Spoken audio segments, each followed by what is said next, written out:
Ballet takes balance, practice, and dedication. A dance studio owner is tapping into those skills as she goes through the most challenging routine of her life. Averi Haugesag has her story. Go get her!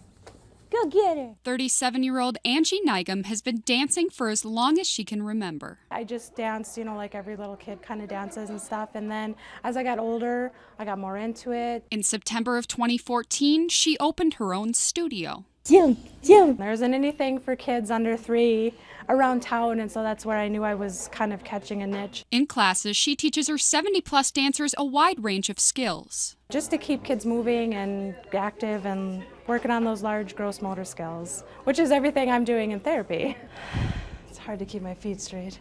Instead of teaching, Nigam is having to relearn all of her steps for what happened just a little over 3 months ago. I was just so dizzy I couldn't see anything and I couldn't focus, and we came into the hospital and they did a bunch of tests, and then the next day they're like, oh, you had a stroke, and it's like, okay, I guess. Dang it. Now her daily routine includes rehab and making her own little movements. Holy Moses, that one's hard. I would take the balance beam with my kids all the time at the studio, and we'd walk across of it, and I would walk with them and I would tell them what to do, and now I can barely make it across myself. It's driving me nuts. Though frustrated, Nigam is making progress. She's always telling me more activities she's doing this week compared to last week, so she's seeing constant improvements with her daily life. Though her day-to-day life can still be a challenge, Nigam keeps one goal in mind. I miss my kids so much.